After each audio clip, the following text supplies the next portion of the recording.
Bonjour. Nous allons travailler un peu sur la bioénergétique. Donc nous allons voir l'énergie solaire et le mode de transfert des électrons. C'est ce qu'on va voir aujourd'hui. L'énergie solaire et le mode de transfert des électrons. On voit que les organismes autotrophes sont ceux qui sont capables de récupérer le CO2 de l'air plus le H2O plus de l'eau en présence de la lumière pour la synthèse de la matière organique ou des hydrates de carbone de façon générale. Pour la synthèse des hydrates de carbone, c'est-à-dire la matière organique. Et pour cela, nous savons que les organismes hétérotropes sont incapables de le faire. Nous, les êtres humains, nous faisons partie de ces organismes hétérotropes. Donc ici, par exemple, sont les plantes. Les organismes autotrophes sont les plantes et certaines bactéries. Donc,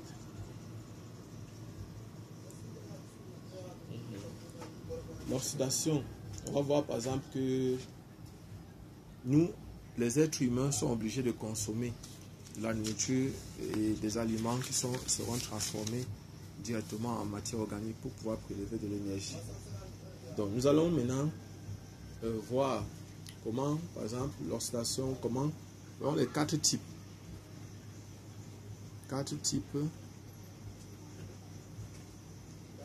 de transfert d'électrons. Transfert d'électrons dans le vivant.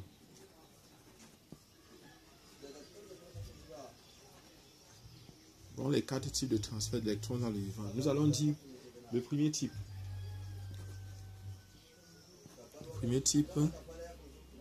Nous pouvons penser au transfert simple par les réactions d'oxyréduction, c'est-à-dire réaction d'oxyréduction simple, comme par exemple on peut avoir ici le Zn plus Cu 2 plus qui va donner Zn2 plus Cu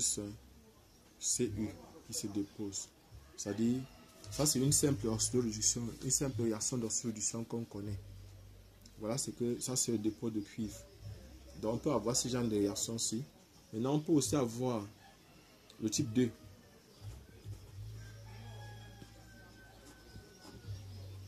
Le deuxième type, ça sert à quoi? On peut avoir par exemple le transfert d'hydrogène. Transfert d'hydrogène. Le transfert d'hydrogène, il faut bien faire la différence, c'est pas une réaction.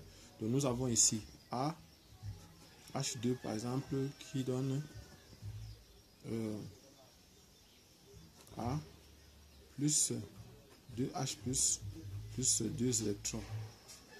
Donc voilà par exemple ce qu'on a.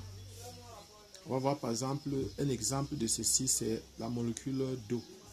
H2O par exemple, qui va donner O2 plus 2 fois H plus 2 électrons. Ça, c'est le cas de l'eau. Pour la phosphorylation, pour la réaction d'oxydation, par exemple, pour la récupération de l'énergie. Le donneur d'électrons, c'est l'eau. C'est l'eau qui donne les électrons ici. Troisième type.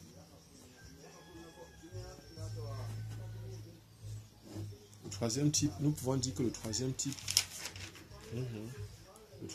c'est l'ion hydrure. Transfert de l'ion hydrure.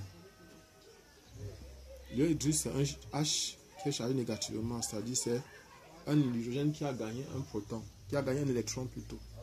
Et là maintenant, l'hydrure qui possède un doublet, une charge négative, va donc donner H plus 2 électrons. H plus 2 électrons. Donc, exemple, ici, il y a les enzymes. On peut citer l'exemple d'une déshydrogénase. Déshydrogénase. C'est ce que font ces enzymes-là.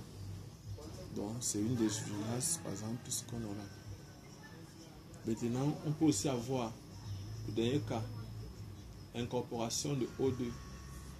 Quatrième type. Transfert de protons.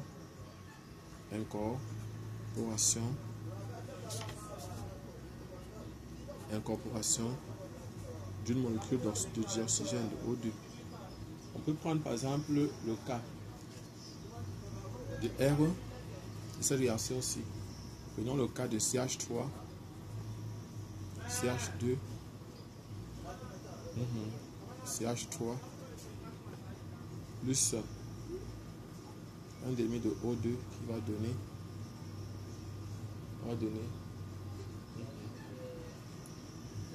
CH3, CH2,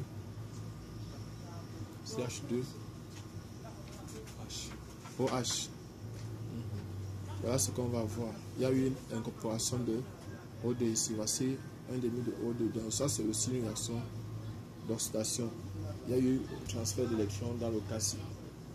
Bon, pour ceux qui veulent les vidéos de ce genre, abonnez-vous si vous avez besoin des vidéos de ce genre-ci. Abonnez-vous, cliquez sur la cloche de notification. Merci.